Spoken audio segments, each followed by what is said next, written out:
may have heard about a recent craze that's been sweeping the nation. I haven't. I mean, I've just learned about the Spice Girls, so, maybe a bit behind. Let's see, I do, however, know a little bit about epidemiology and a little bit more about the last pandemic that was sort of like this one. Well, the last pandemic to make it into pop culture, at least. So, the last pandemic to become a global threat was the Great Influenza of 1918, or 17 rather, which killed perhaps 10% of the world's population. And that number is kind of hard to conceptualize for most of us.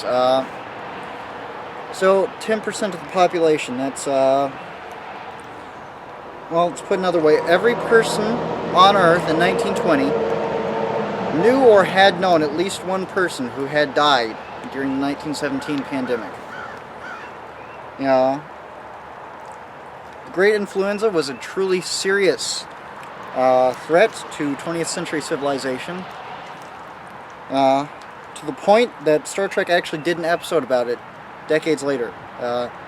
It was the one where Captain Kirk said and did some things that are really great when you take them out of context and post them on Star Trek image boards that probably no longer exist, because TOS is fucking 50-some years old now, so interestingly, the new coronavirus, the symptoms are actually very similar.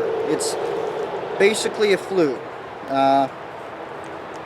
So it's almost identical in symptoms to the 1917-1918 mutation of H1N1, to the point where I actually would not be surprised at all to learn that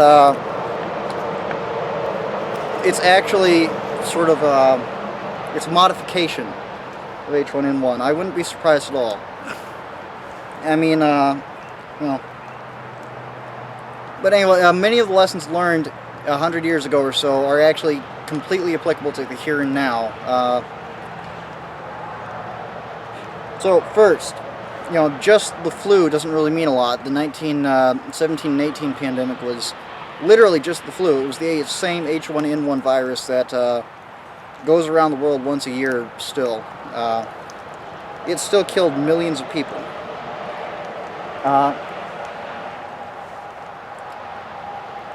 Second, panic is what's really dangerous. Civilization, much as some people don't like it, is actually extremely, extremely resilient. There's very little that civilization can't deal with. So long as the lights stay on, people continue to go to work. As soon as that stops, however, things kind of get interesting. So, third, once a new disease arrives, it's just here. It's here forever. There's nothing you can really do about it. And once it's in your country, you can't really quarantine it out. So, you will get it eventually. It's probably going to be the new flu. It has a 14-week asymptomatic period, or 14-week asymptomatic period would be completely terrifying. So you have 2 weeks where you have it and you don't know, and you're transmitting it to everyone else around you. The virus can survive outside the human body for a fairly long time. It's just here forever. It's not going away. You will get it eventually, and it's better to get it sooner than later. If you get it now, while there's still, medicine out there, while doctors aren't overworked, while there are still beds in hospitals,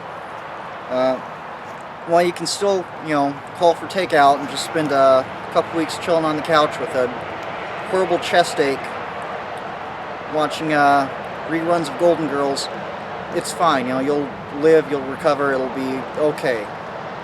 If you get it later, however, once doctors have been up for a couple days at a time, treating a whole bunch of patients, once medicine's all been bought by people who are panicking, and once all the restaurants have stopped, have been closed, it's going to be more unpleasant.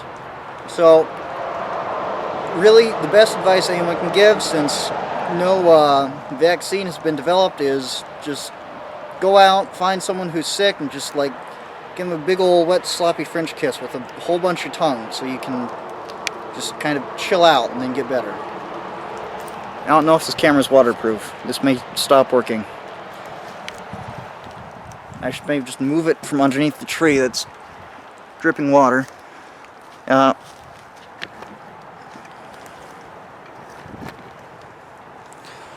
So, let's see.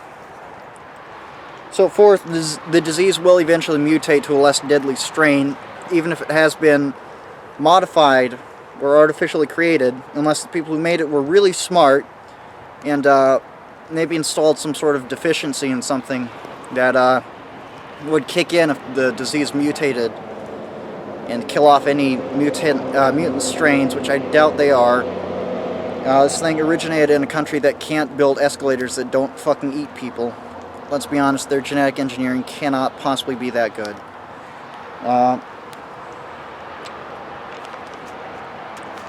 So, yeah, best advice, just get it while there's still food on the shelves. Don't worry about it too much. I mean, I'll tell you about panic buying. I said to myself, I should really buy some more ammunition for my handgun about a week before this all started. And, a week later and everything is shut the fuck down. And I thought that 7.62 Tokarev would be a unique enough caliber that no one else would buy it, so I thought I'd be safe, but, no, apparently not. Am I worried? No. Guess why? Even though it is made in some shithole Eastern European country where basic hygiene has not yet been invented, and germ theory is still so unaccepted that you will be burnt at the stake for saying that germs exist and are responsible for illness, in a few weeks they'll start making ammunition again. I mean, Yugoslavia is not going to just cease to exist at some point. I will still get my Preview Partisan ammunition for its probably pretty close to its old price. I'm not worried. So then just, do what you normally do. If everyone stops going to work, things are going to get kind of bad. I'll be honest with you, the economy is kind of on a knife's edge right now. Trade deficit, massive crippling debt, horrible, horrible business practices, and just really bad ideas as far as debt-based service economy. Service economy. Let you in on a secret, there is no such thing. If your country does not produce something, then, your country is just having the wealth sucked out of it bit by bit, and it will eventually collapse. But yeah, just, if everyone just kept doing what they were doing, this thing would blow over so fucking quickly.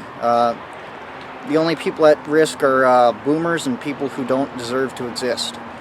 Like me. I mean, I have had pneumonia twice in the past 2 years. If I get this, I will die immediately. So, I mean, actually bugging out, I should talk about bugging out. Bugging out is a dumb idea in any case. I mean, if it's the zombie apocalypse or something, and you feel like you're not safe in your, little concrete apartment block, imagine how not safe you are sleeping in a little canvas tent. Just stay somewhere where you have food, solid walls, a roof to keep the weather out. Bugging out is always a terrible idea, and actually,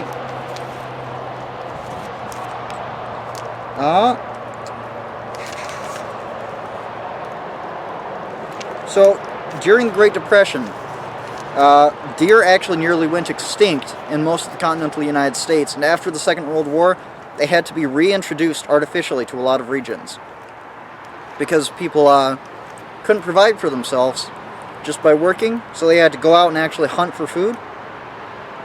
There just weren't enough deer. And currently, the best estimates I could find say that the U.S. has perhaps 30 million deer, give or take a couple million. So 30 million deer, that's pretty good, right? The U.S. has 330 million people. You literally cannot feed yourself without civilization staying up and running. If the big giant chicken factories stop working and McDonald's no longer carries your fake beef, you will not be eating meat. Except possibly other humans that you have hunted down and killed in like a Cormac McCarthy the Road type of situation. And, you know, to each his own. If you want to do that, go ahead, you know. I won't judge.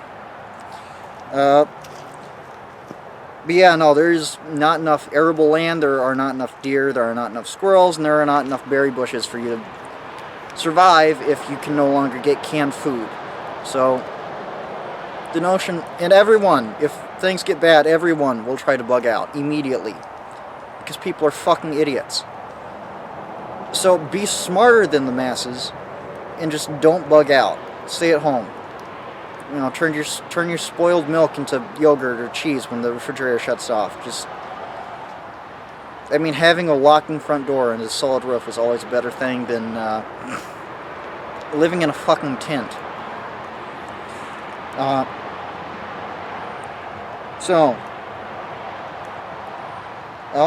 coronavirus is most likely artificial. It has no known precursors. It just sort of popped into existence a block away from a Chinese biological research facility known to work with diseases and possibly to work on making them. In fact, the Chinese have been caught over the past few years trying to experiment with COVID viruses and make new ones for weaponized purposes.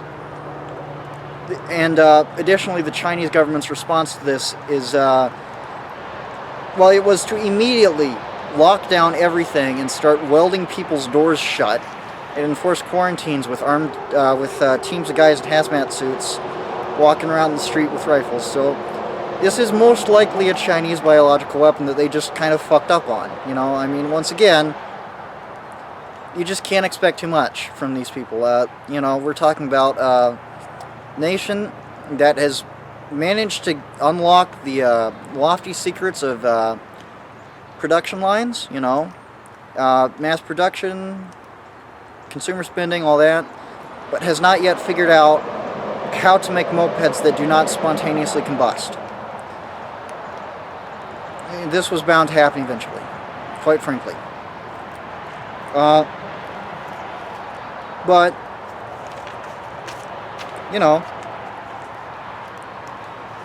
I'm back here where I filmed my first video, and you'll notice something.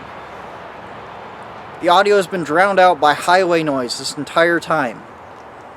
I'm not nearby any sort of interstate. It's a little itty-bitty, it's just an access road. There is actually virtually no traffic compared to the highway. There's still people going to and from work. It's 11 a.m. on a Thursday. There's been a semi-truck passing every 3 frickin' seconds. Here's another one. Civilization ain't ending anytime soon. I mean, I'm sorry. I'd really like it if it did, I mean, I don't like this whole... Yeah. But it's not. So anyway, until something does happen that mercifully wipes us out, stay inside for a couple days. Enjoy your excuse to not go to work. And while you're there, your suggested reading material is a book I've forgotten to read. No, it's a book I've forgotten to bring. It's shit. Well, anyway, find a book on the 1918 flu. You can probably find the one I'm thinking about just by accident. And, that'll be the perfect companion to your 10,000 rolls of toilet paper, you paranoid fuckwit. And now I have an important announcement to make. So I have nothing left as far as just physical stuff, I was working as a friggin' mall cop for months. Basically the state did not provide me my certification in time. I was a couple days away from being asked to quit because I've been working for a year and Wisconsin still had not processed my private security application. So I quit. The only people willing to hire me are McDonald's. They're currently closed, or at least not accepting applications, so I am basically running out of money, and, you know, my maternal great-great-great-great-granduncle may have been Errol Flynn, but my film career is not exactly taking off. Mostly because I am an charismatic, ugly man with a badly receding hairline, and my hair just sticks out on the sides of my head. I could have had a fairly good career as a circus clown, I'll be honest with you. I have the hairdo already, but handsome I am not. Nor can I speak. Just, understandably. That tow truck had a La Cucaracha horn. I'm not sure if you could hear that, but, you know, I personally found that kind of funny. Just kind of... But yeah, no. So, as my last-ditch attempt to either die quickly without going back into the street, or become entertaining enough for people to pay me money, I will be infecting myself with the coronavirus in order to do a review on the global pandemic, you know. Is this a bad idea? Probably. Will it be entertaining? Probably not. I will most likely die too quickly to make and upload a video once the incubatory period is over. Like I said, you know, I'm a fairly depressed alcoholic. Yeah. I am a fairly depressed alcoholic who enjoys cigars, has had pneumonia twice in the past 2 years, and don't exercise as much as I should.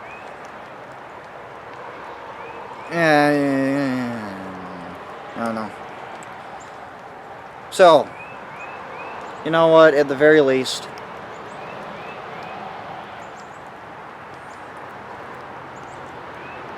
you know, I haven't thought this out very well.